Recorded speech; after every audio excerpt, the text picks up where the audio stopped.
नमस्कार students. Shri K N Modasa high school Modasa धोरण 12 computer.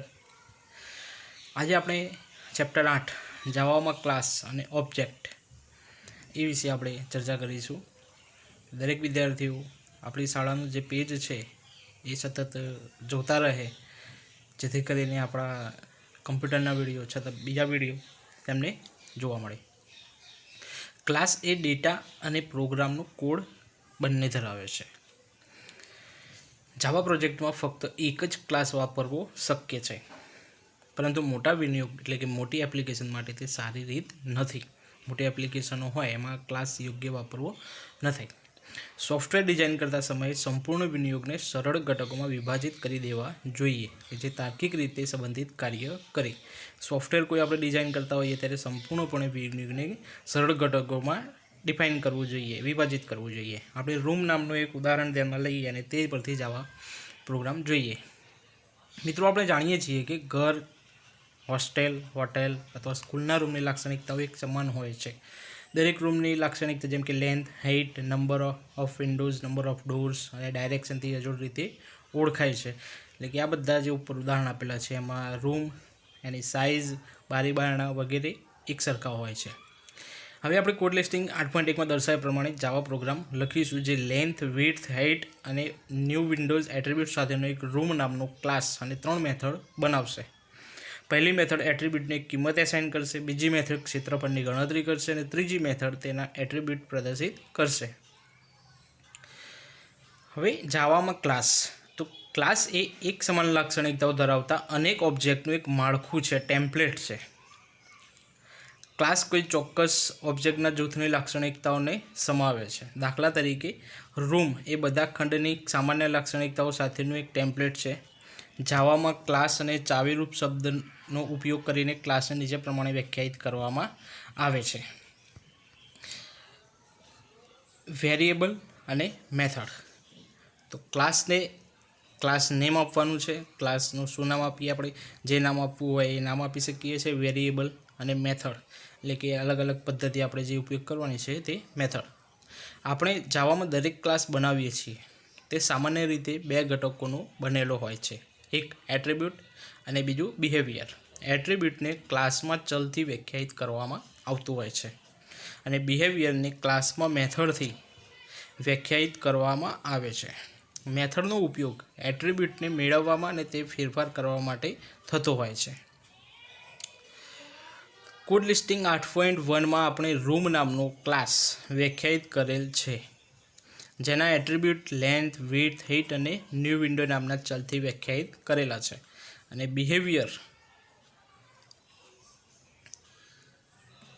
જાવામાં ક્યારેય ઓબ્જેક્ટની જરૂરી રહેતી નથી, ત્યારે તે મેમરીને ફરી ઉપયોગમાં લેવા માટે તેને રિલીઝ કરવામાં આવે છે। જાવામાં આ ક્રિયા કરવા માટે ગાર્બેજ કલેક્ટર હોય છે કે જે વપરાયેલા ઓબ્જેક્ટને શોધી શકે છે, એટલે કે જેનો ઉપયોગ થયો નથી એ ઓબ્જેક્ટને શોધી શકે છે અને તે ઓબ્જેક્ટ દ્વારા વપરાયેલી મેમરી પાછી મેળવે છે, એટલે કે રિલીઝ કરે છે, આપણને બેકઅપ તરીકે મળી શકે છે। ઓબ્જેક્ટ આધારિત પ્રોગ્રામિંગ એટલે કે OOP ભાષામાં ઓબ્જેક્ટ બનાવવાની ક્રિયાને ઓબ્જેક્ટ ઇન્સ્ટિટ્યુશન કહેવામાં આવે છે। ઓબ્જેક્ટ માટે ડેટાનો સંગ્રહ કરવા માટે મેમરી ફાળવીને ઓબ્જેક્ટનો એક કોન્સ્ટન્ટ ભાગ તૈયાર કરવામાં આવે છે।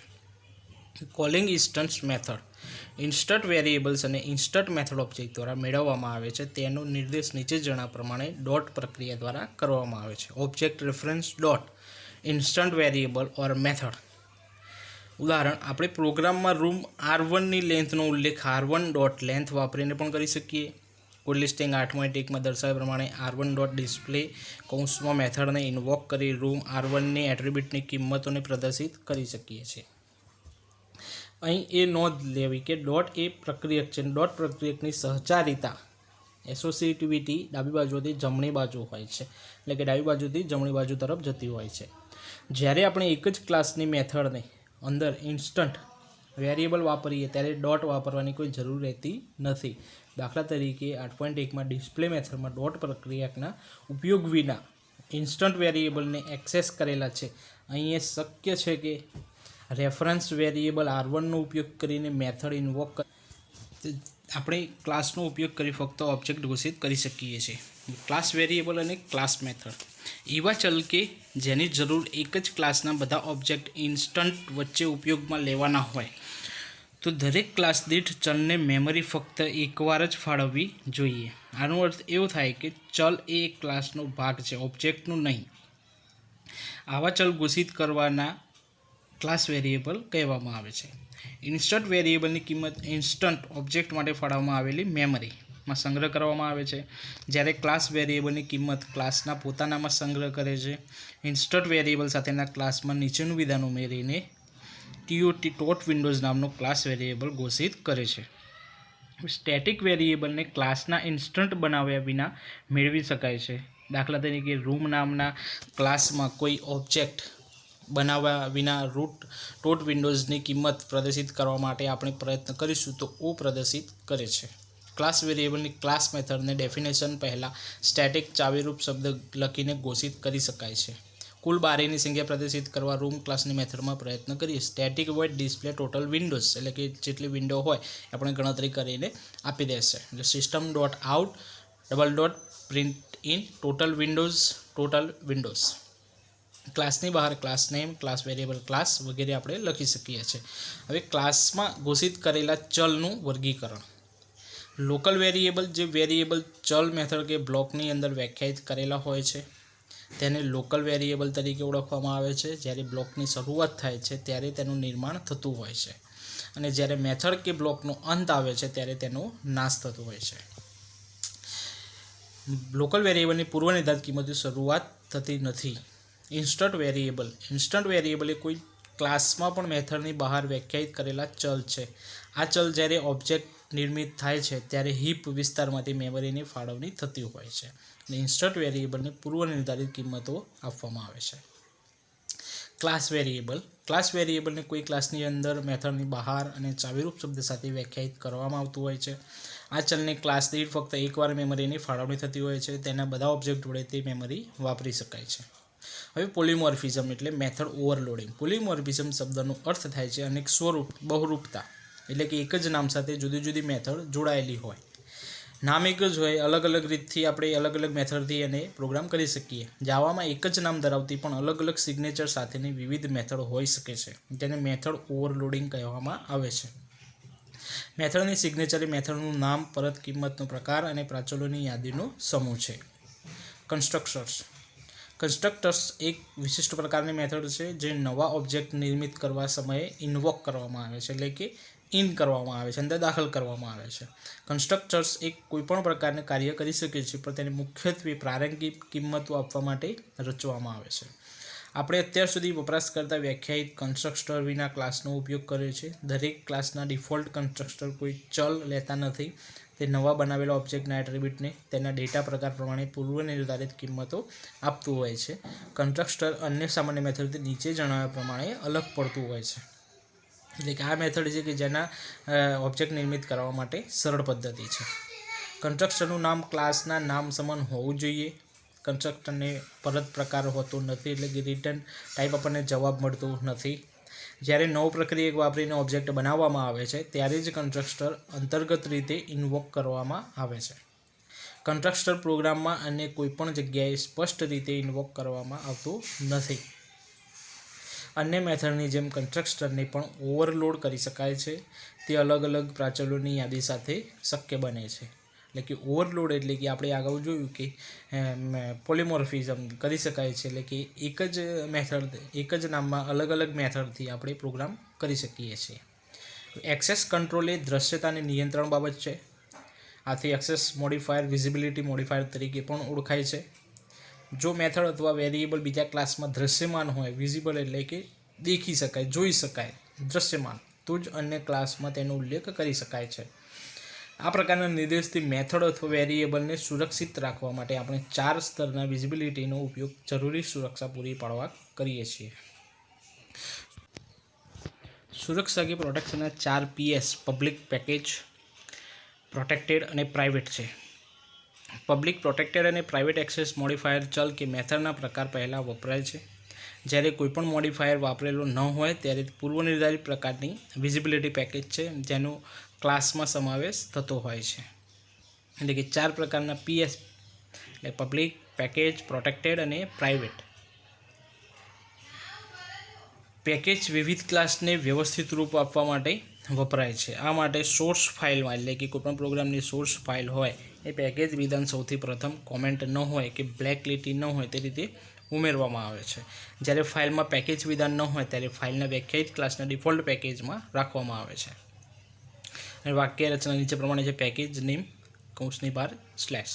જેમ અહીં આપણે આપણા અભ્યાસક્રમને ધ્યાનમાં લઈ ડિફોલ્ટ પેકેજનો ઉપયોગ કરીશું. અહીંયા એક્ઝામ્પલ આપેલું છે. એક્સેસ મોડિફાયરના પ્રકારો તેને visibility, access modifier, public, default package, protected અને પ્રાઇવેટ. ત્યાર પછી વિઝિબિલિટી, વાઇડેસ્ટ અને નેરેસ્ટ. પ્રથમ પબ્લિક. કોઈપણ મેથડ કે ચલ જે ક્લાસમાં વ્યાખ્યાયિત કરેલા હોય તેમાં જ ઉપલબ્ધ હોય છે, એટલે કે વિઝિબલ હોય છે, દેખી શકાય છે, જોઈ શકાય છે. જો આપણે એ ક્લાસની બહાર બધા ક્લાસમાં ઉપલબ્ધ બનાવવા ઈચ્છતા હોઈએ તો મેથડ અથવા ચલને પબ્લિક એક્સેસ માટે ઘોષિત કરવા જોઈએ. આ સૌથી વધારે શક્ય એક્સેસ છે. તે અન્ય પેકેજમાં વ્યાખ્યાયિત ક્લાસને પણ વિઝિબિલિટી પૂરી પાડે છે. પબ્લિક એક્સેસ આપવા માટે ચલ કે મેથડના પ્રકાર પહેલાં પબ્લિક એક્સેસ મોડિફાયર વાપરવું પડે છે. એટલે કે પબ્લિકની અંદર પબ્લિક એટલે ટોટલી સાર્વજનિક પબ્લિક જે છે એના માટે આપણે પ્રોગ્રામ કરતા હોઈએ ત્યારે આ વિઝિબિલિટી એટલે કે દેખી શકાય, પબ્લિક જોઈ શકે એ પ્રમાણે આપણે પ્રોગ્રામની રચના કરવી જોઈએ. પેકેજ કોઈપણ મોડિફાયર વિના.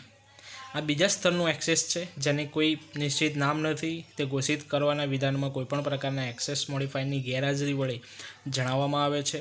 આ ડિફોલ્ટ સ્તરનું પ્રોટેક્શન છે. તેનો વિસ્તાર પબ્લિક ચલ કરતાં ઓછો છે. પેકેજમાં નવા ક્લાસનો સમાવેશ થાય ત્યાં જગ્યાએથી ચલ કે મેથડને એક્સેસ કરી શકાય છે. અહીં એક બાબત નોંધવાની છે કે જે સોર્સ ફાઇલ પેકેજ વિધાન વિનાની હશે તે પેકેજ સાથેની પૂર્વનિર્ધારિત ગણવામાં આવે છે. આથી અત્યાર સુધીના આપણા પ્રોગ્રામમાં તે પબ્લિક બરાબર જ છે. એટલે પેકેજ એટલે કોઈ પણ સોફ્ટવેર આપણે ઇન્સ્ટોલ કરીએ છીએ એ પેકેજ અમુક પેકેજ એવા હોય કે આપણે ઇન્સ્ટોલ કરી શકીએ, અમુક પેકેજ એવા હોય કે ઇન્સ્ટોલ નથી થતા. ત્રીજું છે પ્રોટેક્ટેડ. આ સ્તરના પ્રોટેક્શનનો ઉપયોગ ફક્ત સબ ક્લાસને એક્સેસ કરવા માટે અથવા ફ્રેન્ડ તરીકે ઘોષિત કરેલી મેથડ સાથે સહિયારા ઉપયોગ માટે થતો હોય છે. એટલે કે આ અગાઉ જણાવેલા બંને સ્તર કરતાં વિઝિબિલિટી ઓછી હોય છે, પણ ચોથા સ્તરની પ્રાઇવેટમાં પૂરી પાડવામાં આવેલી પૂર્ણ ગુપ્તતા એટલે કે પ્રાઇવસી કરતાં વધુ છે. પ્રોટેક્ટેડ એટલે રક્ષણ કરવું. પ્રાઇવેટ કક્ષાનું પ્રોટેક્શન વપરાતી સૌથી ઉચ્ચ કક્ષાનું પ્રોટેક્શન મેળવી શકાય છે. તે સૌથી ઓછી દ્રશ્યતા પૂરી પાડે છે. પ્રાઇવેટ મેથડ અને ચલને અંદર ક્લાસની અંદર જ વ્યાખ્યાયિત મેથડ દ્વારા સીધા એક્સેસ કરી શકાય છે. તે અન્ય કોઈપણ ક્લાસ દ્વારા જોઈ શકાતા નથી. હવે પ્રાઇવેટ સામાન્ય રીતે વપરાતા પ્રોટેક્શનનું સ્તર છે તે ડેટા એન્કેપ્સ્યુલેશન પૂરું પાડે છે. દુનિયાની નજરમાંથી ડેટા છુપાવે છે અને તેની ખોટી રીતની ગણતરીની મર્યાદામાં રાખતું હોય છે. જે ઘટક સીધા કોઈપણ સાથે તેના સબ ક્લાસના સમાવેશ સાથે સહિયારું ન હોય તો તે પ્રાઇવેટ છે. ડેટા ઇન્કેપ્સ્યુલેશન પૂરો પાડવાનો સૌથી શ્રેષ્ઠ માર્ગ શક્ય એટલો વધારેમાં વધારે ડેટા પ્રાઇવેટ કરવાનો છે. તેની રચના અમલીકરણની ક્રિયાથી અલગ કરે છે. તેનું કાર્ય કરવા માટે કોઈપણ ક્લાસને અન્ય ક્લાસની માહિતી જાણવાની જરૂરિયાત ઓછામાં ઓછી કરે છે. એટલે કે આપણી જે પ્રાઇવસી છે, પ્રાઇવેટ કે સુરક્ષા આપણને મળી રહે, આપણો ડેટા દુનિયાથી છુપાવીને રહે, ખોટી ગણતરી ના થાય, આપણો ડેટા ચોરી ના થાય એટલા માટે પ્રોટેક્ટેડ છે. એક્સેસર અને મ્યુટેટર મેથડ. જ્યારે આપણે ડેટાને પ્રાઇવેટ ઘોષિત કરીએ, તેનો એક્સેસ મર્યાદિત કરીએ છીએ ત્યારે આપણો હેતુ અન્ય ક્લાસની મેથડ વડે તે સીધા એક્સેસ કરવાથી અથવા તેમાં ફેરફાર કરવાથી તેનું રક્ષણ કરવાનું છે. જો આપણે આ ડેટાનો ઉપયોગ અન્ય વ્યક્તિઓ દ્વારા માન્ય રાખતા હોઈએ તો આપણે એક્સેસર મેથડ લખીએ. જો આપણે આ ડેટામાં ફેરફાર અન્ય દ્વારા માન્ય રાખતા હોઈએ તો આપણે મ્યુટેટર મેથડ લખીએ. માન્ય પ્રણાલિકા પ્રમાણે એક્સેસર અને મ્યુટેટર મેથડના નામ ચલના નામનો પ્રથમ અક્ષર કેપિટલ બનાવીને તેના પૂર્વક તરીકે અનુક્રમે ગેટ અને સેટ લખવાથી બને છે. આ પ્રણાલીને થેન્ક યુ સો મચ. આ ચેપ્ટર અહીંયા પૂરું થાય છે. આપણે COVID-19 પ્રમાણે જે સિલેબસ અધૂરો કરવામાં આવ્યો છે એ પ્રમાણે આટલા ટોપિક આ ચેપ્ટરમાંથી લેવાના છે. Thank you.